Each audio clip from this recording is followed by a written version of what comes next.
Question 11.6. In an experiment on photoelectric effect, the slope of the cutoff voltage versus frequency of light incident is found to be 4.12 into 10 to the power of minus 15 volt second.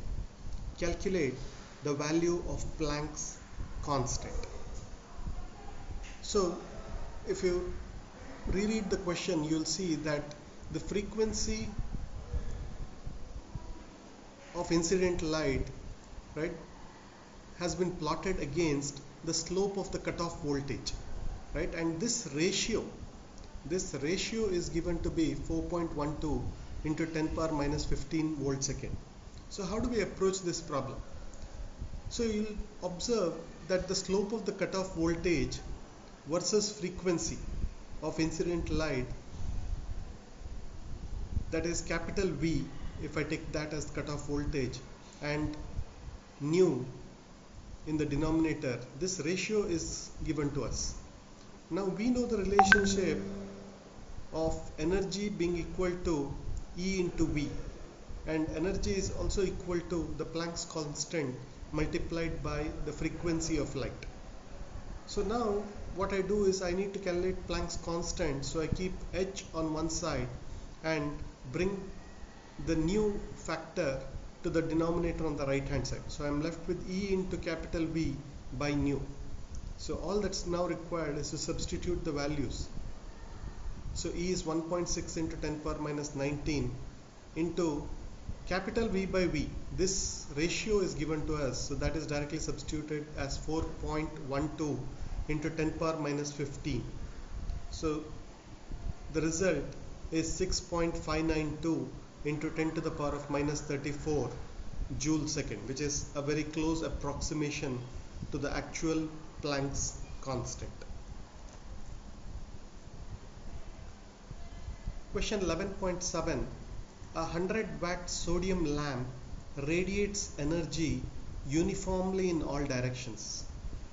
The lamp is located at the center of a large sphere that absorbs all the sodium light which is incident on it. The wavelength of the sodium light is 589 nanometers. A. What is the energy per photon associated with the sodium light? B. At what rate are the photons delivered to the sphere?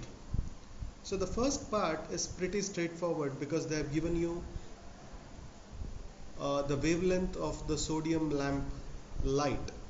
So what they have done here is there's a large sphere, and at the center of the sphere, at the center of the spherical ball, they have placed a sodium lamp of power 100 watts. So the first sub question they're asking is the energy per photon that is being emitted by the sodium source. So we have these values given to us. Now the energy per photon associated with sodium light is E into h nu. Nu is replaced by C by lambda, so it becomes E equals hc by lambda. So h is Planck's constant, c is the speed of light in vacuum, and lambda is given to us as the wavelength of sodium light. So you plug in the values and we get an answer 3.37 into 10 to the power of minus 19 joules.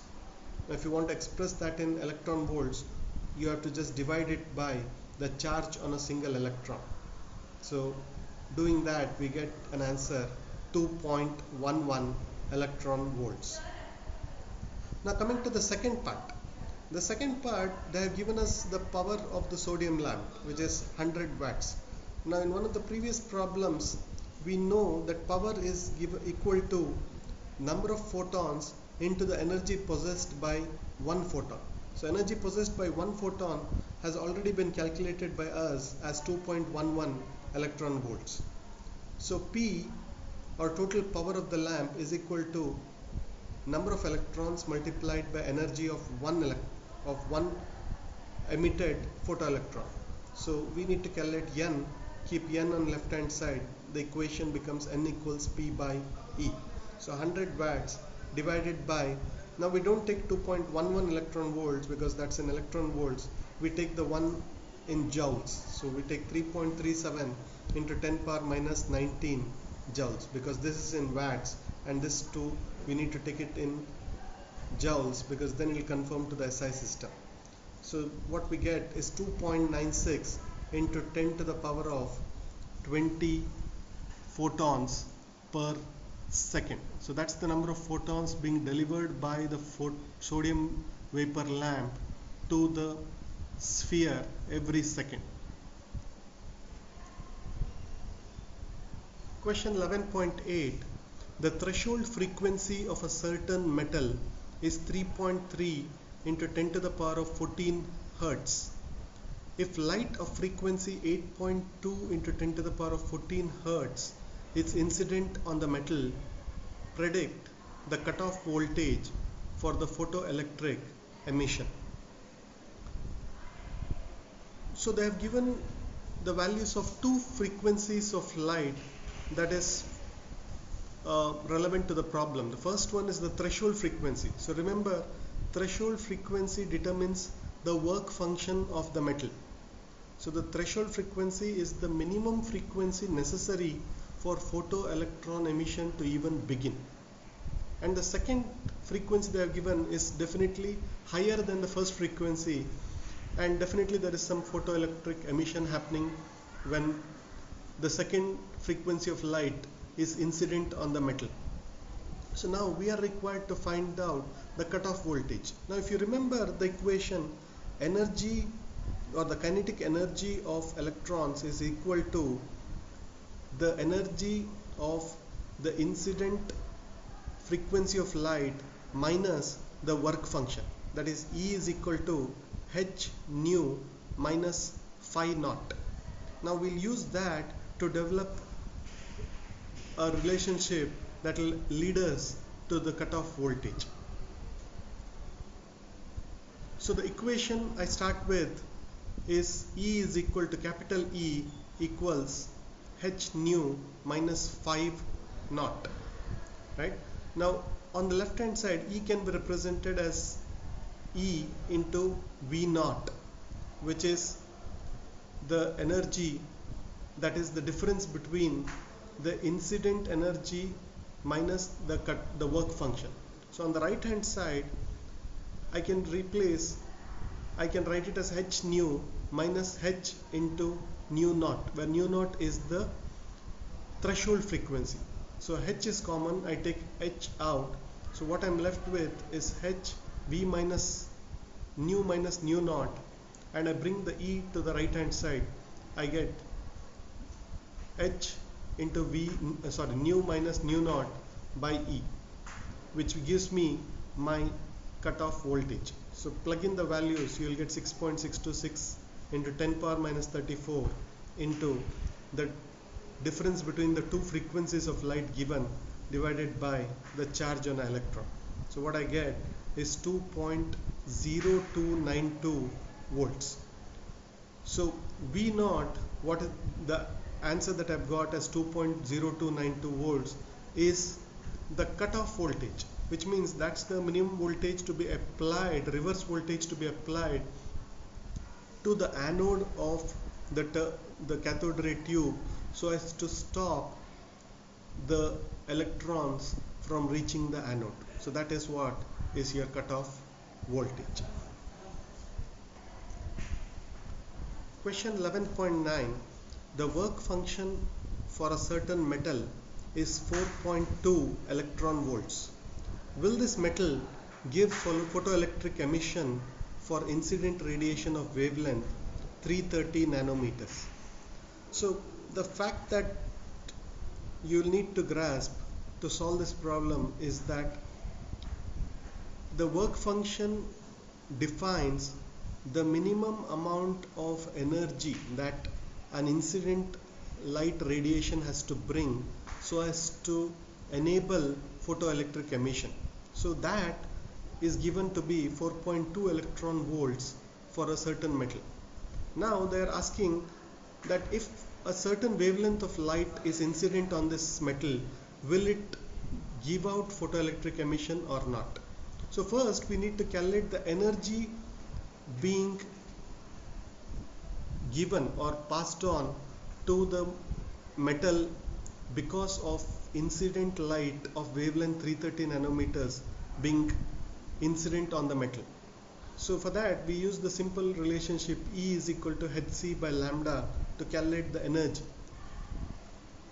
So we use E equals hc by lambda and plug in the values, which is the Planck's constant multiplied the speed of light in vacuum divided by our wavelength from the question, which is 330 nanometers.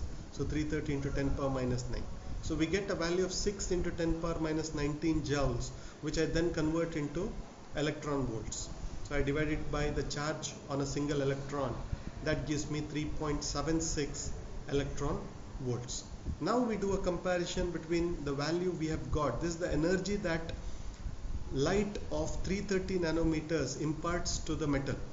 Now the metal's work function is 4.2 electron volts, but the energy being imparted by light of 330 nanometers is 3.76 electron volts only, which is less than what is the minimum required for photoelectric emission to begin, which means we can safely conclude that the energy of the incident radiation is less than the work function of the metal, and hence no photoelectric emission will take place. Question 11.10. Light of frequency 7.21 into 10 power 14 Hertz is incident on a metal surface. Electrons with a maximum speed of 6 into 10 power 5 meters per second are ejected from the surface. What is the threshold frequency for photoemission of electrons? So again here they are given the maximum speed at which electrons are emitted from the surface, right? So that will enable me to calculate the kinetic energy of the electrons using the relationship half mv squared. So kinetic energy I can calculate using half mv squared relationship. That will become my left hand side, and this kinetic energy is equal to the difference between the incident light that is bringing some energy minus the work function. So using that relationship I will calculate the threshold frequency. So on the left hand side I have kinetic energy, which is represented by half mv squared, and on the right side I have h into nu, which is the incident frequency of light, the energy being brought by the incident frequency of light, minus the work function of the metal, which is phi naught, which can be written as h into nu naught being the threshold frequency. So I rearrange this equation to keep nu naught on one side, and on the right hand side I get nu minus half mv squared divided by the Planck's constant h. So I plug in my values. So nu is given as 7.21 into 10 power 14, which is the frequency of the incident radiation, minus m is the mass of an electron, 9.1 into 10 power minus 31 kgs, into v square, which is the speed at which the electrons, the photoelectrons, are being emitted from the surface, whole square, divided by 2 into the Planck's constant. So simplifying that, I get a value of 4.738 into 10 power 14 Hertz. Do notice that this frequency should be less than the frequency of light that is currently incident on the metal, because this frequency is the minimum frequency or the threshold frequency required for photoemission to even begin.